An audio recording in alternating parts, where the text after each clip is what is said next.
ইউক্রেনকে গোপনে দূরপাল্লার ক্ষেপণাস্ত্র সরবরাহ যুক্তরাষ্ট্রের। পরাজয়ের দ্বারপ্রান্তে থাকা ইউক্রেনকে গোপনে দূরপাল্লার ATMS ক্ষেপণাস্ত্র সরবরাহ করেছে যুক্তরাষ্ট্র। খবর রয়টার্সের।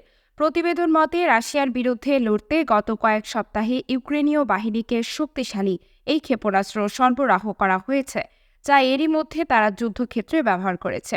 এক মার্কিন কর্মকর্তা বুধবার এ তথ্য নিশ্চিত করেছেন। 2 বছরের বেশি সময় ধরে চলা ইউক্রেন রাশিয়া যুদ্ধের শুরু থেকেই ভলোদিমির জেলেনস্কির সরকারকে সামরিক খাতে কোটি কোটি ডলার আর্থিক সহায়তা দিয়ে আসছে যুক্তরাষ্ট্র। এরই ধারাবাহিকতায় গত মাসে ইউক্রেনকে আরও 30 কোটি ডলারের একটি নতুন সামরিক সহায়তা প্যাকেজ অনুমোদন করেন প্রেসিডেন্ট জো বাইডেন। মার্কিন জাতীয় নিরাপত্তা উপদেষ্টা জ্যাক সুলিভান যদিও তখন বলেছিলেন, এই অর্থ উচ্চ গতিসম্পন্ন আর্টিলারি রকেট সিস্টেম হিমার্সের জন্য আর্টিলারি রাউন্ড অ্যান্ড যুদ্ধাস্ত্র ক্রয়ে ব্যবহার করা হবে।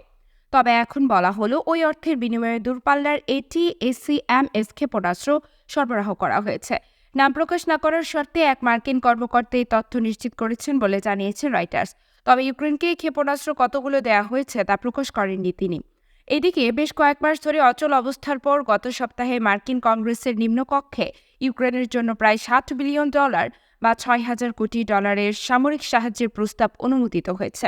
প্রস্তাবটি এরই মধ্যে ডেমোক্রেটিক সংখ্যাগরিষ্ঠ সিনেটে পাঠানো হয়েছে। উচ্চকক্ষ সিনেটের দ্রুত সমর্থনের পর বাইডেনের স্বাক্ষরের মধ্য দিয়ে এটি দ্রুত বাস্তবায়ন হবে বলে মনে করা হচ্ছে।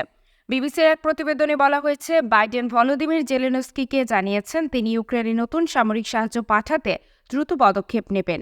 ন্যাটোকে পেট্রিয়ট ক্ষেপণাস্ত্র সরবরাহের আবেদন জানিয়েছেন ইউক্রেনের প্রেসিডেন্ট ভলোদিমির জেলেনস্কি।